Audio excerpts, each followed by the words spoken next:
자, 지난 시간에 이어서 이번에는 미토에 대해서 알아보도록 하겠습니다. 자, 미토는 음양에서는 음의 대죠. 음이고, 음양으로는 음이고, 오행으로는 토입니다. 그리고 동물로는 양에 속한다.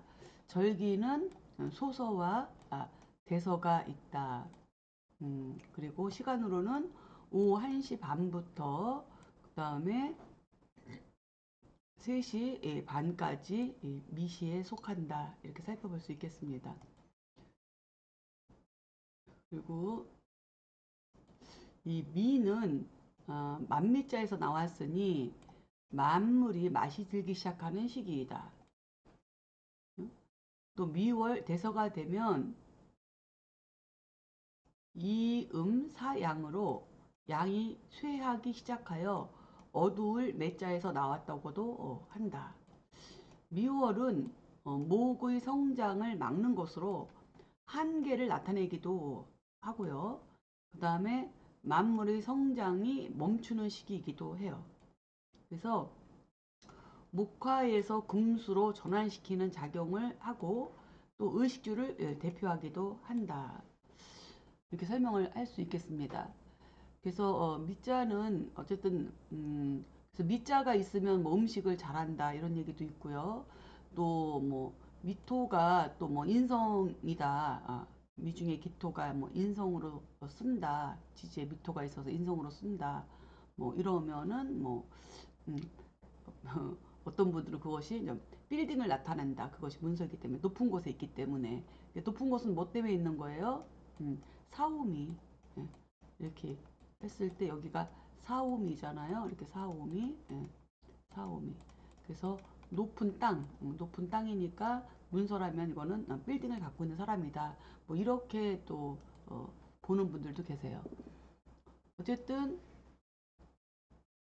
어, 미라고 하는 것은 어쨌든 그 사양이니까 이음이니까 이제 음이 오에서 하나였다가 미에서 지금 이렇게 두 개로 늘어난 거잖아요. 음이.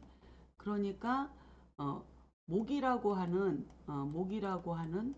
이런 목 운동이 팽창하고 무성해 을목까지 다 무성해졌지만 미월이 되면 이제는 더 이상 무성해지지 말아라 하고 이렇게 여기서 이제 나무 목자를 이렇게 딱 끊어 놓는 거 이런 의미도 있거든요. 그래서 이렇게 나무 목자의 운동을 막아버리는 그만해라.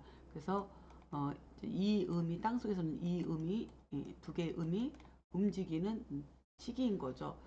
그렇기 때문에 목 운동을 그만해라 하니까는 미 중에 뭐가요? 간목이 묘지가 되는 거죠. 미토가 간목의 묘지잖아요. 그래서 간목의 묘지가 되기도 하고요. 그리고 또 이제는 미부터는 이제는 여기서 뭐가 이루어지나요? 화생토, 토생금으로 이렇게 연결시켜주는 교량 역할을 하죠, 미토가. 그러니까 목화라고 하는 목생화 화생토에서 토생금으로 연결시켜주는. 그래서 이게 만미자에서 나왔다. 이 얘기는 이제 금으로서 여기서 미에서 맛이 들기 시작해가지고 금으로서 신유술 금으로서 결실을 맺게 만드는 그러한 과정이다. 이렇게 살펴볼 수 있겠습니다. 그래서 또 또 미는 동물로 양이기 때문에 또 이렇게 양은 무리 지어 다니는 특징이 있거든요. 그래서 무리군자에서 나왔다는 얘기도 있는데 이 무리군자의 자의를 보면 욕심이 없는 군자의 성품을 갖고 있지만 여기 무리군자 보면 그쵸 군자 양 옆에 이게 군자 쓸 때 군이 있잖아요. 그쵸 군자의 성품을 갖고 있지만 미중의 정화로 인하여 다혈질적인 면이 있다. 그러니까 미중에는 정을기가 지장간에 정을기 이렇게 정을기가 있어서 음, 그렇죠. 그래서 미중의 정화로 인하여 다혈질적인 면이 있다. 그래서 순한 양이 언덕에 앉아 있는 형상이 있긴 하지만 심성이 불처럼 급하고 또 인내심이 결핍되어 있다. 미에는 그렇죠. 그래서 모든 일에 그래서 끝맺음이 약해서 안일 미자의 자원이기도 하다. 그래서 우리가 중요한 약속 같은 경우는 해날이나 묘날이나 미날은 피해라고 이런 말도 있어요. 해는 돼지잖아요. 뒤죽박죽 된다. 약속이. 중요한 약속이 뒤죽박죽 된다. 묘는 이렇게 옆으로 갈라지는 거가 있어. 이별수가 있다. 이게 갈라진다. 그렇죠? 미는 아직은 때가 아니다. 이런 의미가 있다는 거죠. 이게 해묘미 삼합 자체가. 그래서 해날, 묘날, 예, 미날은 중요한 약속은 피해라는 그런 말도 있습니다. 자, 그래서 마음은 독하지 못하면서 성격만 포악하여 마음은 독하지도 못하면 성격만 포악하여 스스로 고독한 삶을 자초한다. 그러나 내면의 수양이 잘 되어 있으면 평생 복록이 따르는 그런 글자이기도 하다. 이렇게 살펴볼 수 있겠습니다. 미는 화기가 수렴되어서 이루어진 토이고, 그렇죠? 미라고 하는 거는 화로 이루어진 거죠. 화생토로 이루어진 거죠. 이루어진 것이고, 사오미의 운동성으로 지대가 높은 것을 암시한다. 토라는 오행의 특성으로 건축 자재 및 건물 또는 뭐 안테나, 언덕 등을 나타내기도 한다. 물상으로는. 그렇죠? 토라는 오행의 특성으로 물상으로 살펴보면 건축 자재, 건물, 안테나, 언덕 이런 것 등을 나타낸다. 높은 곳에 산다. 뭐 이렇게 지대 이런 것도 또 살펴볼 수 있습니다. 자, 음양과 오행으로는 음토에 속하며 계절은 여름이고 절기는 소서와 대서에 있습니다. 한여름이죠. 방위는 남서방이고 공궁에 처하며 숫자는 10이고 색은 황토색이다. 지장간에는 정을기가 사령한다. 이게 다 이해하시죠? 앞에서 계속 설명해 줬으니까 공궁이 무엇인지 그다음에 숫자는 왜 10인지 그리고 색은 황토색이고 지장간에 정을기가 사령한다. 이런 거는 이제 설명을 했으니까 다 이제 알아들으실 거라고 믿고 넘어가겠습니다. 그래서 어쨌든 미토가 자수를 보면 토국수의 작용이 강하고, 그렇죠?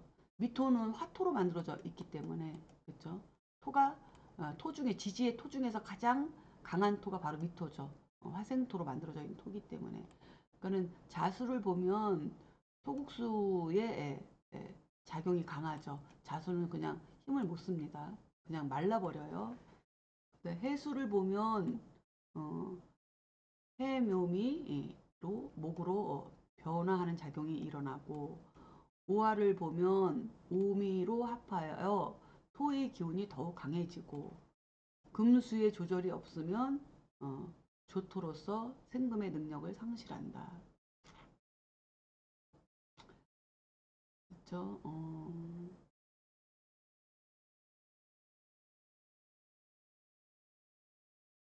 여기서 이제 하나 빠진 게 있네요. 살펴보니까 이 자수가 미토를 보면 토국수의 작용도 있지만 잠이 원진 기문간살도 있어요. 그렇죠? 잠이 원진 기문간살도 있고 그래서 그거는 좀 살펴보셔야 되고요. 자, 그리고 금수의 조절이 없으면 금수의 조절이라는 거 봐요. 여기서 금이 금이 있으면 금이나 수가 더 있으면 그죠? 토생금 금생수로 연결되는 거죠. 어, 그러나 이게 금이나 수의 조절이 없는 미토 같으면은 아주 말라있는 토로서 토생금의 능력을 상실한다 했는데 뭐라 그럴까? 이걸 어떻게 설명을 해야 되나? 토생금의 능력은 상실하지만 미신유라는 말이 있어요.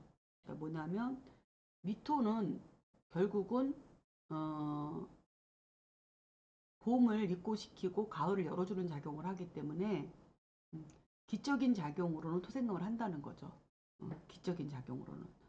그래서 그런 거는 좀 살펴봐야 된다. 잊어버리기 전에 좀 써놔야 되겠네요. 토의 기운이 강해지고 금수의 조절 없으면 조토로서 생금의 능력을 상실하지만, 그렇죠? 하지만 미월은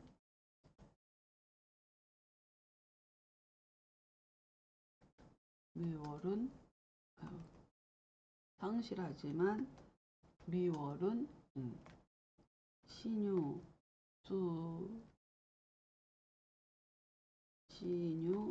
술, 가을을 생하는 작용도 살펴봐야 한다. 살펴봐야 한다. 그죠?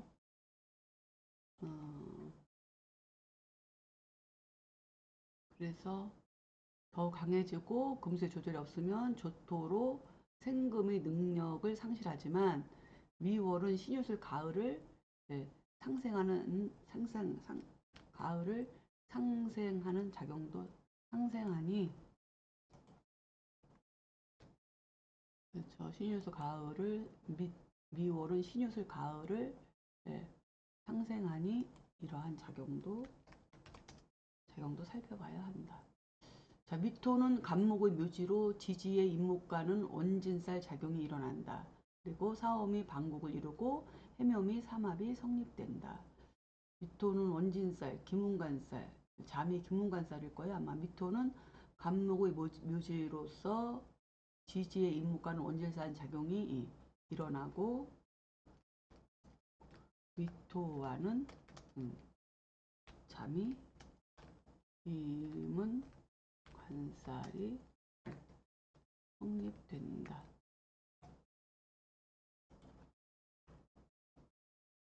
기문관살. 미토와는 잠이 기문관살이 성립된다. 그리고 사오미 방국을 이루고 해묘미 삼합을 이룬다.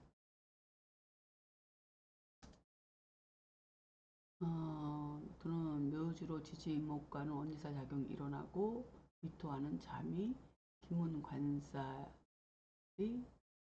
이루어진다.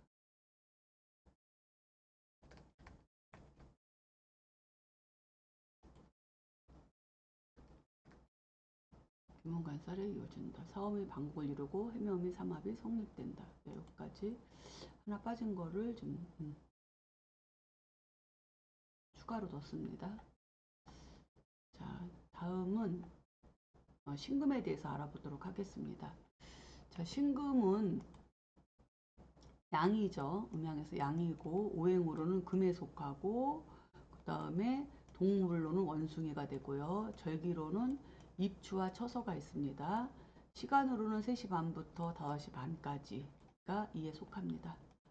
그렇죠? 자, 그래서 자는 절구구자가 자원으로 알맹이 속의 결실 모양을 절구질 형상으로 표현한 것이다. 또한 별신, 신음할신, 귀신신자가 자원이다. 그래서 이게 신자가 하나만 있어도 끙끙 앓을 일이 있고, 그쵸?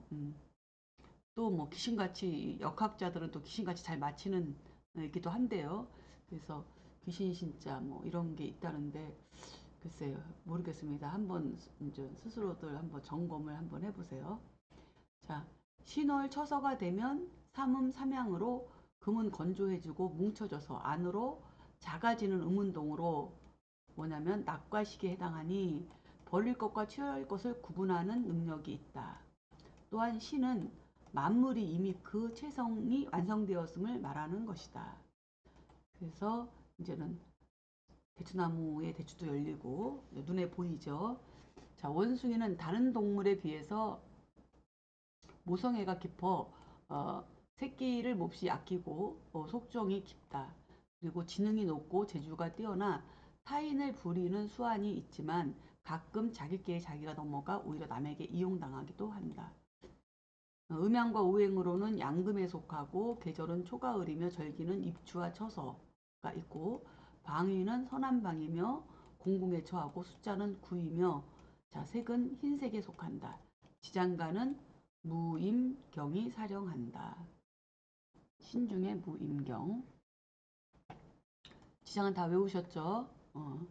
자, 그 다음에 신금의 지장간에는 임수를 품고 있으니 그렇죠? 신금의 지장간에는 임수를 품고 있으니 금생수의 기능이 강하다. 자수를 만나면 합하여 수로 설화되고 임목을 보면 충하며 사화를 보면 선합 후형의 작용이 일어난다. 그래서 사신합이 되는데 결국은 형살, 사신형도 된다는 거죠. 즉 처음엔 좋다 나중에 안 좋다는 거예요. 신금이 사화를 보면 사신합을 하고 인사신 삼형으로 작용하며 신유술 방국을 이루고 신자진 삼합이 성립되지만 축토를 보면 입고된다. 그래서 축토는 경금의 묘지고 지지의 신금도 입고되는 거예요. 축토에 그건 다 입고되는 거예요. 자, 그 다음에 당육자를 한번 보겠습니다. 이거는 음에 속하고 오행으로는 금이고 동물로는 닭이고요. 이제 좀 속도를 빠르게 갈게요. 그 다음에 유금이다. 이거는 절기로는 백로와 추분이 절기로 있고 시간은 5시 반부터 7시 반까지가 유시에 해당한다. 자, 유금은 술주자가 자원이에요. 그래서 여기에 물수변을 넣으면 술주자가 되거든요. 그래서 술독을 본떠 만든 글자이다. 뭔가 매듭을 짓는다라는 뜻으로 수확하는 계절을 의미한다. 그리고 분리, 절제, 매듭의 상징이다. 가장 단단한 결속 상태로 치밀, 세밀한 또는 꽉 찬 상태, 완성 상태 또는 작은 공간에 많은 정보를 저장하고 있는 칩에 비유되기도 해요. 그래서 그러므로 유금은 보석과 풍요와 다산을 의미합니다. 그랬습니다. 머리에 있는 머리에 있는 벼슬로는 관록을 상징하고요. 그쵸? 머리에 있는 벼슬로는 관록을 상징하고 싸움에 나서면 용감하며 시간을 맞추어 울어주는 것으로 신의를 얻는다. 그러니까 시간이 철저하다는 거죠. 신뢰감이 있다 이 얘기예요. 또한 예지력이 있는데 옛날 로마와 그리스에서는 곡식과 문자를 모래속에 흩어놓은 것을 닭에게 골라내게 해서 그 문자의 배열로 점을 치기도 했다. 이렇게 전해 내려옵니다. 자, 성격은 매사에 거침없이 뛰어드는 담백한 기질이 있으며 처세가 면밀하고 아울러 꼼꼼한 면이 있다. 그러니까 너무 샤프해서 문제죠. 천간에 신금이 있어도 그렇고 예의와 성실을 중히 여기니 매사 시작은 착실하지만 또한 독설과 웅변에 능하고 남에게 절대 지기 싫어하는 성품으로 자존심이 강하다. 그러므로 운세가 나쁘면 고독한 삶을 면할 수 없지만 사주가 잘 짜여 있으면 일생 동안 복록과 명예가 따른다. 닭띠들이 그렇습니다. 6월 추분이 되면 사음 이양으로 추분은 농경사회에서 가을 수확이 본격적으로 이루어지는 시점으로 쌀, 과일, 곡식 등을 수확하여 풍요를 기원하는 제사가 열리고 조상에 대한 감사를 표하는 마음으로 성묘를 가는 중요한 시기이기도 하다.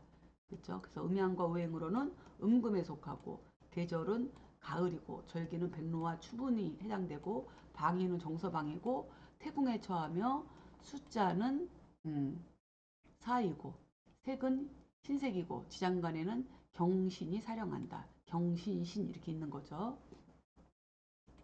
그 다음에 금생수의 역할은 약하고 좌우묘유는 상을 잘 안 한다고 얘기했죠. 앞에서. 그리고 금국목의 작용은 강하다. 그래서 유금은 사화를 보면 합하여 사지에 처하고 그래서 12운성으로 돌리면 음간에 이제 아직 12운성 공부 안 했는데 앞으로 공부할 거예요. 그래서 사화를 보면은 화급금 하면서 삼합으로 물이 지어서 그런 것도 있겠지만 천간의 신금은 사화의 묘지가 되기 때문에 사지가 되기 때문에 이게 사지가 돼요. 사지 묘지가 아니라 그래서 사화를 보면 합하여 사지가 사지에 처하고 그 다음에 진토를 보면 합하지만 결국 입고되며 축토를 보면 생금을 받는다. 그래서 지지에 있는 요금은 축토가 가장 유리한 거죠.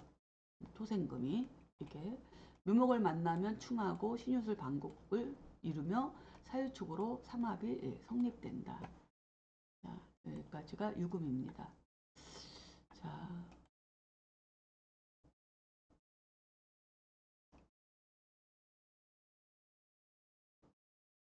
왜 강아지가 이렇게 갔을까요? 술토 강아지가 아니고 갠데 내가 강아지라고 했네. 개를 강아지라고 했어요. 어, 개를 이렇게 안 내려와.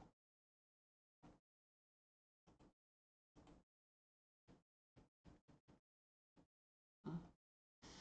자, 11번째입니다. 자, 술토. 강아지가 아니고 개죠, 개. 개 그러기가 좀 뭐해서 강아지라고 했습니다. 자, 술토는 양토고요. 양에 속하고 오행으로는 토입니다. 그리고 술은 개술자라서 개가 되고요. 절기로는 활로와 상강이 있습니다. 시간은 7시 반부터 9시 30분까지가 이 술시에 해당합니다.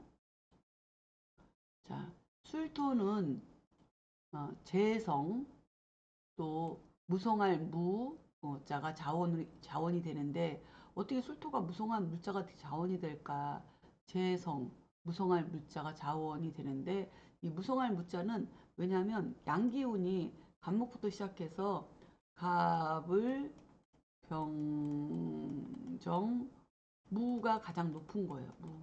그러면서 여기서 기부터 다시 음이 시작돼서 기, 경신, 임계 이렇게 해서 양운동, 음운동 이렇게 내려오기 때문에 이 무기에서 양과 음이 이렇게 갈려기 때문에 가장 무성한 건 양의 기운이 가장 무성한 건 무토예요. 무토 이렇게 이 무토는 그래서 뭐라고 하냐면 하늘의 안개, 구름 이렇게도 물상으로 설명을 합니다. 그래서 곡식을 타작하여 성처럼 쌓아둔 모양을 본뜬 것이다. 그래서 양기운이 끝으로 노양이라 칭하기도 한다. 술시는 태양이 모습을 감춘 시간으로 술은 만물을 멸한 것이다. 그러니까 태양이 꼴딱 넘어가서 어두움이 이제는 짙어지는 그런 시간이라는 얘기죠.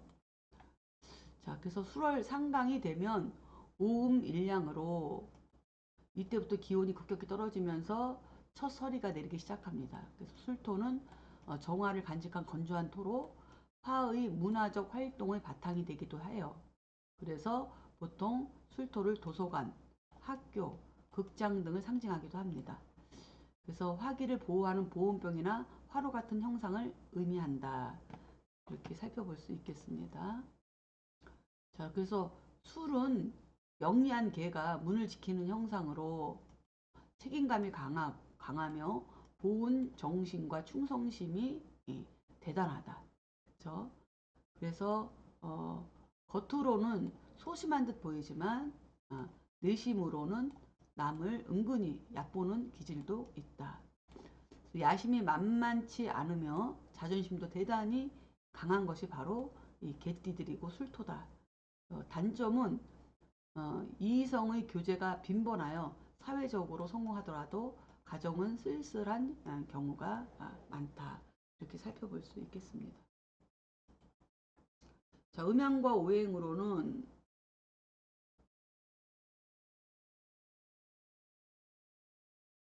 그렇죠. 자, 음양과 오행으로는 양토에 속하죠. 그리고 계절은 늦가을이고 절기는 한로와 상강이 있습니다.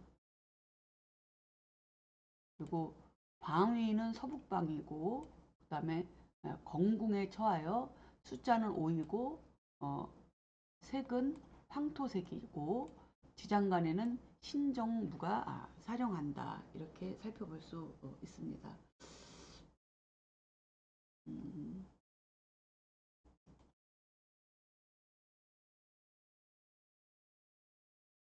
그리고 오화를 만나면 화로 변화하기 쉬우며 인호술로 화로 변화하기 쉽고요.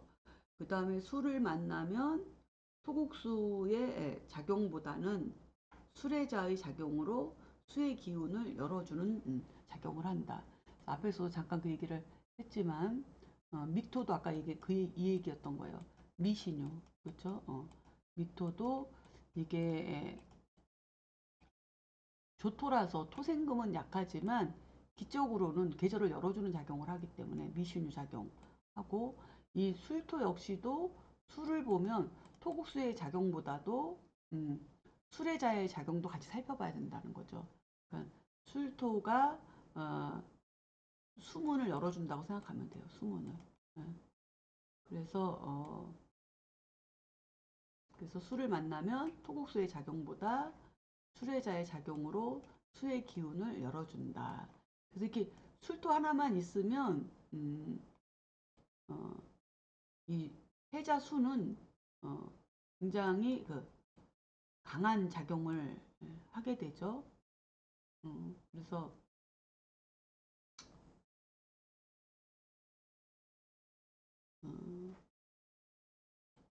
그 열어주는 그 작용이 만만치 않아요.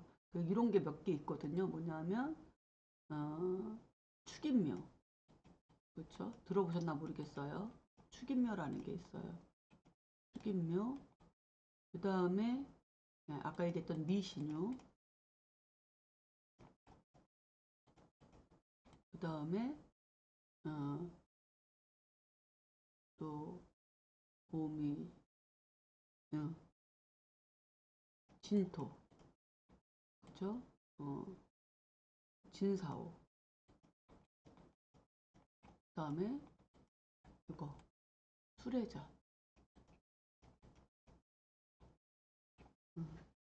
그러니까 얘네들은 이렇게 인묘는 축인묘를 가지고 있으면 얘가 축토가 금의 묘지 작용을 하기 때문에 이 목은 뭐 천하에 걱정할 게 없는 거죠. 왜냐하면 축토가 이 금을 다 해결해 줘 버리니까. 그러니까 목은 승승장구해서 올라갈 수 있고요. 어, 미신유가 되면은 이 미토는 간목의 묘지잖아요. 간목의 묘지. 그러니까 간목의 묘지니까 미신유를 갖추고 있으면 이 신유금은 금국목 할 일이 없는 거고, 그 다음에 진사오가 진토는 임수의 묘지이기 때문에 이게 진토가 수를 입고시켜 버리기 때문에 이 사오화가 뭐 굉장히 왕성하게 작동을 한다는 거죠. 수레자도 마찬가지예요. 이 술토는 어, 병화의 묘지거든요. 병화의 묘지 작용을 하니까 수국화할 일이 없는 거죠. 이 술토가 딱 있으니까 화만 오기만 하면 입고시켜 버리니까 해자수는 음, 수기운을 왕성하게 쓸 수 있다는 의미예요. 그래서 오히려 인묘진 방국이나 신유술 방국, 사오미 방국, 해자축 방국보다 축인묘, 미신유, 그다음에 진사오, 수레자를 갖고 있는 게 프로페셔널하다. 이렇게 프로페셔널하다 그러거든요. 이것도 하나의 특별한 격국처럼 어떤 재능으로 볼 수도 있어요. 그래서 재능으로 이런 거를 가지고 있으면 이런 것들을 하나씩 갖고 있으면 용 빼는 재주는 있다 이렇게 볼 수 있는 거죠. 어쨌든 간에 그 축인묘는 목에 대해서 그죠? 미신유는 금에 대해서 진사오는 화에 대해서 수레자는 수에 대해서 이것이 육신이 뭐냐에 따라서 이제는 적용을 하면 되겠죠. 이렇게 살펴볼 수 있겠습니다. 자, 그래서 기운을 열어준다는 거 이거 잘 살펴보셔야 되고 그 다음에 또 이 술토는 이중성의 의미가 있다. 예, 술토는 왜냐하면 왜 이중성의 의미가 있냐면 외형은 크지만 속은 허결하고 허결한 토로서 토의 역할이 가장 약하게 작용하는데 여기서 이중성에 대한 설명을 안 했네요. 술토는 이중성의 의미가 있는데 왜냐하면 술시가 되면 보통 이제 직장에서 퇴근하고 나서 이제 보통 어, 유시 유시 정도 되면은 퇴근하고 나서 술주자니까 반주 한 잔 먹으면서 술 한 잔 먹는 시간이죠. 유시가 되면 퇴근하고 직장 동료들하고 같이 술주자 유시가 되면 그리고 나서 밥 먹고 반주 한 잔 하고 나면 이제 헤어져요. 집으로 갈 사람은 가고 또 뭐 어딘가에 뭐 애인을 찾아가든지 다른 개인적인 만남이 있든지 아니면 알바를 하러 가든지 이렇게 할 수 있는 애매한 시간이 바로 이 술시라는 거예요. 술시 시간이. 그래서 이중성의 의미가 있다 이런 내용이 이 속에 있는 거거든요. 그래서 이런 것도 한번 어, 생각을 한번 해보시고 그리고 외형은 크지만 속은 허결한 토로서 토의 역할이 토 중에서 토 역할이 가장 약한 게 술토다 이거죠. 어떻게 보면 어떤 사람 표현은 그렇게 비스켓과 같다. 비스켓 이렇게 구멍 뚫린 비스켓 있죠? 구멍 뻥뻥 뚫린 비스켓. 웨하스인가요? 아니 웨하스는 아니고 뭔지 모르겠어. 이런 게 있어. 이런 과자가 있어. 근데 이게 외형은 커. 구멍은 뽕뽕뽕 뚫려가지고 건드기만 하면 파삭 부서지는 거. 이게 바로 술토예요. 이런 게 바로 술토다. 이렇게 살펴볼 수 있고요. 음, 그 묘목을 만나면 묘술합이 되지만 결국 묘목을 이코시키고 그렇죠. 묘목이나 을목은 술토의 묘지니까. 그다음에 신유술 방국을 이루고 그 술토가 신이나 유를 만나면 신유술 방국을 이루고 그다음에 술토가 인이나 오화를 보면은 삼합이 성립된다. 살펴볼 수 있겠죠. 음, 또한 병화를 보면 입고시키고 병화를 보면 입고시키고 사화를 보면 사술 원진살 작용을 한다. 이렇게 살펴볼 수 있겠습니다.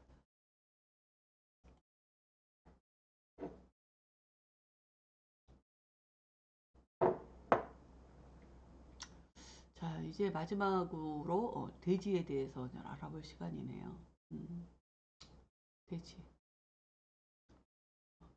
이번에는 좀 제가 시간 조절을 좀 잘못한 것 같아요. 자, 돼지 12번째 돼지입니다. 어, 돼지는 이것도 체형이 바뀌죠.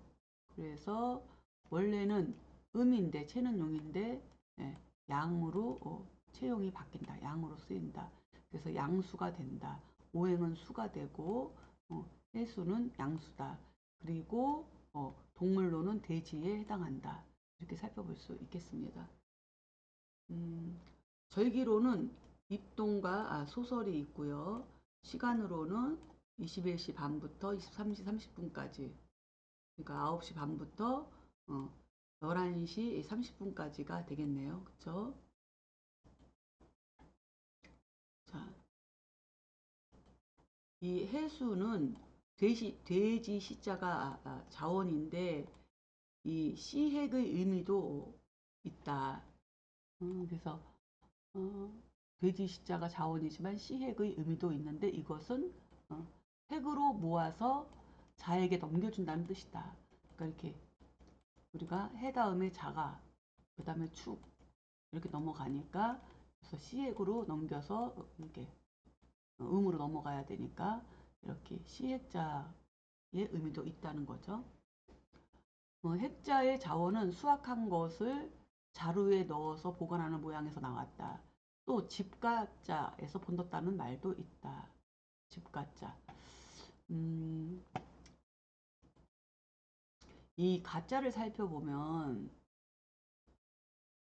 집에 돼지가 있으니 예, 또 살펴보면 가자를 살펴보면 그렇죠? 집에 돼지가 있어요. 그래서 돼지와 인간이 함께 산다는 그런 의미죠. 그래서 어,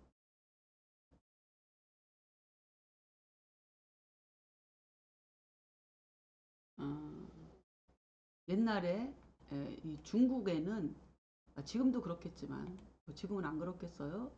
습한 지역이 많아서 뱀으로부터 인간을 보호하기 위해 안방에서 돼지를 길렀다고 합니다. 그래서 사람 사는 게 중요하니까 어, 냄새 나고 뭐 어떻다 하더라도 뭐 그런 얘기가 전해 내려옵니다. 그래서 집가자에다가 돼지 시자를 이렇게 넣어놓은 것 같아요. 그렇죠? 음. 자 그리고 어, 해월 소설이 되면 육음이 되는데 그러므로 돼지는 음의 동물이죠. 음으로. 그래서 돼지고기는 잘 삶아 먹어야 된다 그 얘기예요. 음이 음으로 너무 엉겨 있기 때문에 연결되어 있기 때문에 안 그러면 탈난다 이 얘기죠. 그리고 돼지는 식복과 재물복이 풍족하여 부자 사주가 많은데 대부분 관우는 약하다. 음, 그래서 돈과 재물을 동시에 다 취하기는 힘들죠. 돈이면 돈, 명예면 명예 이렇게 가는데 요즘은 뭐 명예가 곧 돈이 되기도 하는 세상이기도 합니다. 어쨌든 근데 이 돼지는 음, 천성이 어쨌든 낙천적 기질을 타고났기 때문에 불리한 조건에서도 잘 견디는 장점이 있어서 부자로 살 수 있다. 이렇게 살펴볼 수 있어요. 단점은 매사에 욕심이 지나쳐서 주위로부터 손가락질을 받는다. 그래서 이런 말이 있었어요. 대운에서 돼지 해자 대운에 걸리면 나이대를 딱 봤을 때 부모님 재산 유산을 나눠 가질 정도의 나이가 됐다 그럴 때는 형제 간에 잘못하면 칼부림 날 수 있겠네요. 이런 얘기도 했었어요. 옛날에는. 돼지 해자 하나만 대운에서 딱 그렇게 걸려들면. 왜냐하면 욕심이 많아가지고 그냥 서로 독차지하려고 그러한 경향성이 있어서 그렇게도 사주를 봤죠. 옛날에는 뭐 그 재산 선생님이나 뭐그 박도사나 뭐 어쨌든 저쨌든 간에 그런 분들은 인자론을 잘 활용을 해서 이렇게 사주를 놓고 명리를 해석하지 않고 점을 친 경향성이 많죠. 그래서 이런 인자를 가지고 그렇게 많이 이야기를 했는데 그것도 쉬운 일이 아니죠. 통찰력이 굉장히 요구되는 그런 사항입니다. 자, 어쨌든 해는 사람의 몸에 흐르는 혈액과 같아서 충이나 극을 받게 되면 고혈압, 중풍, 당뇨 등의 질병을 일으킨다. 그리고 간목의 생지가 되어서 수생목의 작용이 강하고 임목을 보면 선화 후파의 작용이 있다. 장생지 이것도 잘 살펴봐야죠. 그래서 해수는 간목의 장생지고, 그죠?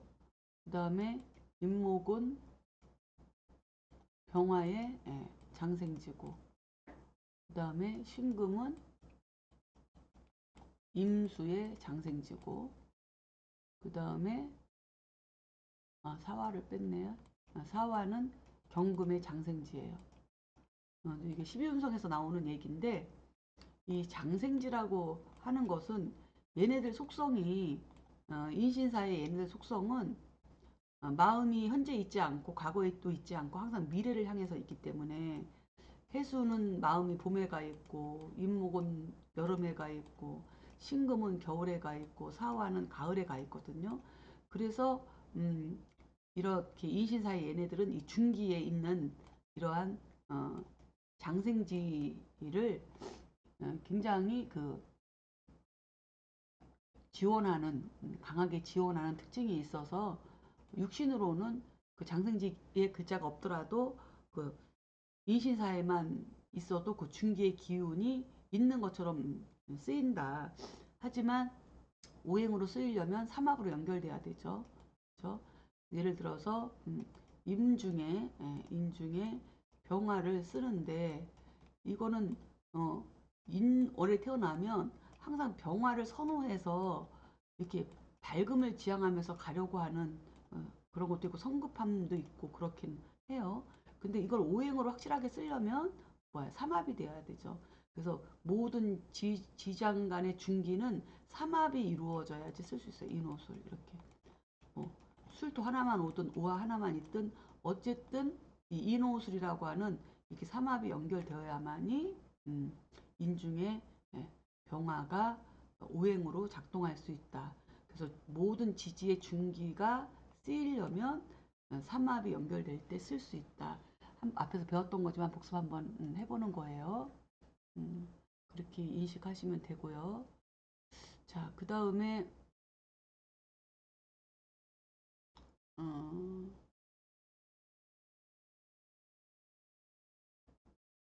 이게 이제 간목의 장생지 지금 해수했던 거잖아요. 해수. 그래서 이 해수는 간목의 장생지다. 그래서 해월에는 봄을 봄에 대한 계획을 세우고 그렇죠. 마음이 봄에 가 있기 때문에 이때는 씨앗을 종자를 고르면서 봄에 농사 지을 것을 준비하는 그런 것으로 많이 쏠려 있다. 해월에는 이 간목이 장생지이기 때문에 이렇게 볼 수가 있고요. 그 다음에 수생목이 작용이 그래서 강해요. 해 중에 간목을 굉장히 수생목하죠. 그런데 이것이 천간으로 투관해 버리면 이게 굉장히 강력한 힘을 발휘하죠. 이렇게 수생목으로 그렇죠? 드러나 버리면은. 해묘미도 마찬가지고, 해묘미도 해묘로다가 확 드러나고, 간목이 떠 있어도 그렇고, 이 해수는 어쨌든 이 인신사에는 한마디로 얘기해서 좌우묘유는 다른 오행을 잘 생하지 않는데 인신사에는 너무 잘 생한다. 인신사에는 다른 오행을 너무 잘 생한다. 이렇게 보시면 되겠습니다. 그래서 그 차이를 알아야 되겠죠. 그리고 인목을 보면 선합 후파의 작용이 일어난다. 그래서 인목을 보면 인의 합이 되는데, 그렇죠? 인의 합이 되는데 결국은 앞에서 설명했듯이 이 인목은 수생목을 뭐야 수탕기호라고 했어요. 적천 수탕기호. 그러니까는 수가 창궐하면 인목을 타라, 호랑이를 타라. 이 얘기는 뭐냐면 이 인목은 수를 설기를 잘해와요. 수를. 그래서 목생화도 잘하지만 병화의 목생화도 잘하지만 이 수생목도 엄청 잘 땡겨와요. 설기. 그렇죠? 이게 설기를 한다는 거죠. 설기. 그 다른 기운을 이렇게 설계하기 때문에 그래서 이 인목은 수생목도 잘 땡겨오고 목생화도 잘한다. 모든 인신사애들이 거의 다 그렇다. 이렇게 생각하면 돼요. 그러니 처음에는 합해서 좋았는데 인해합으로 좋았는데 이 해수가 쫙 말라버리는 거죠. 일이 싹 빨려 들어가니까. 그래서 나중에는 파작용이 일어난다. 이렇게 저 설명을 하고 있습니다.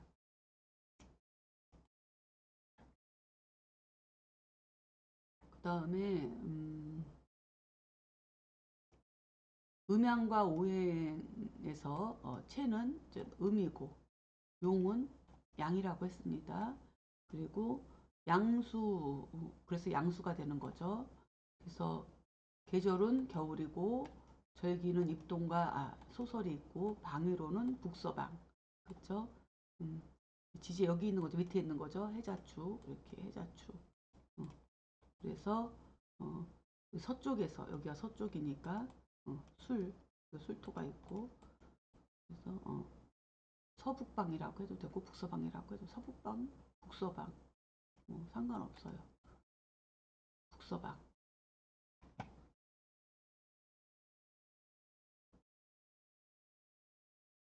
자, 그 다음에 건궁에 처하고 그 숫자는 1과 6이고요. 그 다음에 색은 검은색이다. 지장간에는 무가빔이 사령한다.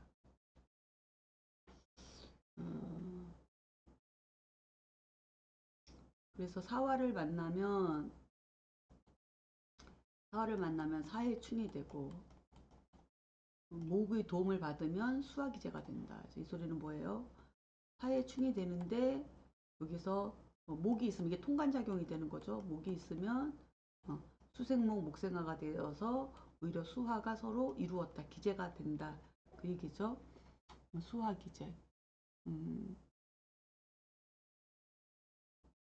그래서 이게 충에도 이렇게 말리는 게 중간에 있는지 없는지에 따라서 그 용도가 달라지죠.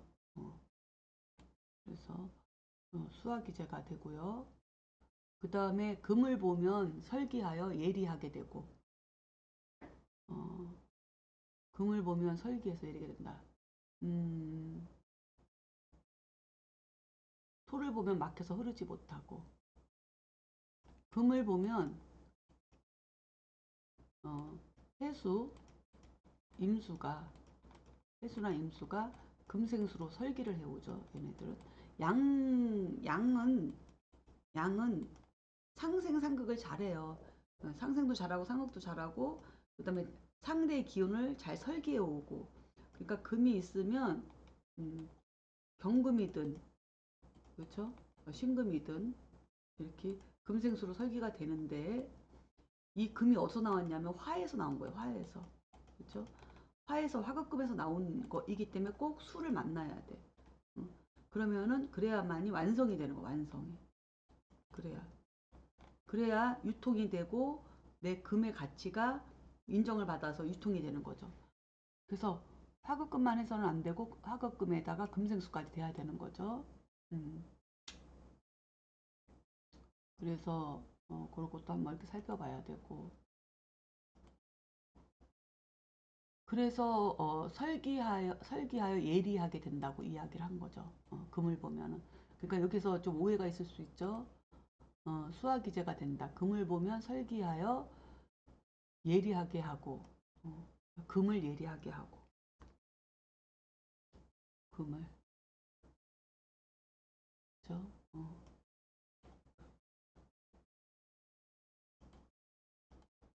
금을 예리하게 하고, 토를 보면 막혀서 흐르지 못하고 갇히게 된다. 음, 토를 본다는 것은 지지에서 진토를 보면 해수하고 진토는 진의 원진살이 되죠. 그래서 어떻게 돼요? 진 중에 임수가 있으니 얘를 자꾸 입고시키려고 하는 거죠. 입고시키는 기운이에요. 그러니까 이 물이 해수가 흐르지를 못하죠. 진토를 보면. 근데 술토를 보면 다르죠. 술토를 보면 이게 흐를 수 있어요. 같은 톤인데도. 어, 술토와 진토가 달라요. 그래서 토를 보면 막혀서 흐르지 못하고 갇히게 된다. 그리고 인목을 보면 합과 파의 작용이 있고 이건 앞에서도 했던 것 같은데 계속 나오네. 그렇죠? 그래서 인목을 보면은 서나 부파의 작용이 있다. 여기 있는데 또 여기 또 나왔네.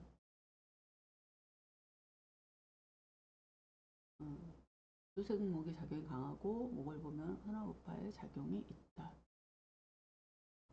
어떻게 된 걸까요? 일단은 모두 갇히게 된다. 그럼 요거를 좀 빼버리는 게 낫겠죠? 중복됐으니까. 그 해자축 방국을 이루며 그러니까는 해수가 자축을 만나면 해수가 자축을 만나면 자와 축을 만나면 해자축 방국을 이루며 해묘미 묘미를 만나면 묘미를 만나면 해묘미 삼합이 성립된다. 이렇게 좀 해줘야 되겠네요. 해수가 자축을 만나면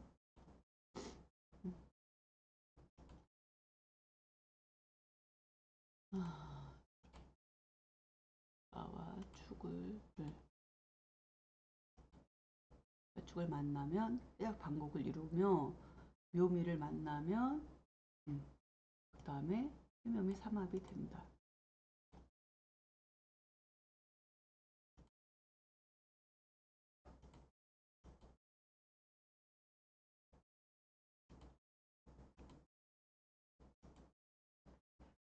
해묘미 삼합이 성립된다. 자, 여기까지가 이제 여기까지 해서 12지지를 지금 이제는 총론으로 해서 마쳤는데요. 다 이제 아실 거라고 믿겠어요. 근데 제가 이제 이런 거를 왜 하냐면 다 아실 거라고 생각해서 이제 수업을 막 진행을 했는데 기초를 모르시는 분들이 너무 많은 거예요. 그래서 음양오행도 잘 모르고 뭐 개념도 모르고 그래서 이번에는 그냥 한번 기초 공부를 차근차근 한번 해드려야 되겠다 이런 마음으로 이번 강의를 시작을 했기 때문에 혹여 이미 많이 알고 있는 분들한테는 싱겁고 재미없는 수업이 될 수도 있겠지만 또 그렇지 또 너무 모르는 분들한테는 또 어려운 수업이 될 수도 있죠. 뭐 처음부터 다 쉬운 건 없으니까. 하지만 그동안 공부를 하긴 했는데 잘 정리가 안 된 분들한테는 굉장히 좋은 시간이 될 거라고 제가 생각이 됩니다. 그래서 이렇게 음양오행, 그다음에 역법, 사주 뽑는 거, 형충 회합의 원리, 그다음에 12지지의 이런 총론, 그다음에 천간의 상의 이런 것들은 일단 기본적으로 알아야 그 다음에 이제 뭐 용신을 뽑든지 뭐 육신으로 넘어가든지 그렇게 이제 할 수가 있습니다. 그래서 이번 시간에 이제 요거를 이번 시간에 마치고 다음 주에는 육신에 대해서 육신 표출법에 대해서 수업을 좀 하도록 하겠습니다. 그래서 조금 강의 계획서하고는 조금 수정이 좀 된 것 같아요. 이해하시고 따라와 주시면 감사하겠습니다. 자, 그러면 이번 시간 이걸로 마치도록 하겠습니다. 자, 수고하셨습니다.